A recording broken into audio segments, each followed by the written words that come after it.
ఒక 3, 4 రోజుల క్రితం అనుకుంటా చంద్రబాబు గారు పవర్ పాయింట్ ప్రెజెంటేషన్ ఇచ్చేసి రాష్ట్ర ఆర్థిక పరిస్థితి అద్భుతంగా సాగిపోయింది అంటే నేను ఆ రోజునే ప్రస్తావించా. ఓ పక్కన జీఎస్టీ డౌన్ అయిపోయి, జగన్ ఉన్నప్పుడు ఒక కరోనా టైంలో తప్ప మిగతా టైం అంతా జీఎస్టీ పెరుగుతానే వచ్చింది. అట్లాంటిది ఇప్పుడు జీఎస్టీ పడిపోతూ మైనస్ వస్తున్నా సరే అద్భుతమని ఎట్లా చెప్తారు? అలాగే ఆర్థిక పరిస్థితి ఓ పక్కన జీతాలు టైంకి ఇవ్వలేకపోతున్నాము.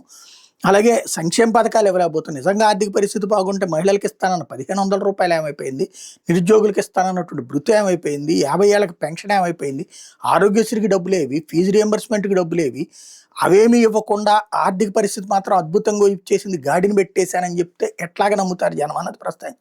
ఇప్పుడు ఇవాళ ఆ నోటితోనే వెళ్ళి చంద్రబాబు గారు తాజా కేంద్ర ప్రభుత్వాన్ని అయ్యా మాకు డబ్బులు ఇవ్వండి, ఆర్థిక సాయం చేయండి, బాగా డబ్బులు ఇవ్వండి అన్నటువంటి పాయింట్ చెప్పుకొచ్చారండి. ఈనాడు ఆంధ్రజ్యోతిలో రాసుకొస్తున్నాయి. ఆర్థిక ఒత్తిడిలో ఉన్నాం, ఆదుకోండి, భారీగా నిధులు ఇవ్వండి, దీంట్లో ఇక సీమను ఉద్యాన హబ్గా మార్చేస్తాం, లేకపోతే ఇంకోటి విద్య, స్కిల్లు, వ్యవసాయం, ఎంఎస్ఎంఈ, హౌసింగ్, రోడ్లకి పూర్వోదయ కింద నిధులు ఇవ్వండి, అట్లాగే శాసకీ కింద 10,000 కోట్లు ఇచ్చేయండి, ఉద్యాన హబ్ సీమకి 41,000 కోట్లు ఇవ్వండి, ఇవన్నీ మాకు ఇస్తే మేము రాష్ట్రాన్ని బాగు చేసుకుంటాం అన్నటువంటిది. అంటే మరి అంత అద్భుతంగా ఉంది అన్నప్పుడు ఆర్థిక పరిస్థితి అధ్వాన్నంగా ఉందని చెప్పి అక్కడికి వెళ్ళి చెప్పినటువంటి దాంట్లో మొన్న ఆ పత్రికలే అద్భుతం అని రాసినాయి, ఇవాళ అదే పత్రికలు ఇట్లా రాస్తున్నాయి. ఏది నమ్మాలి జనం?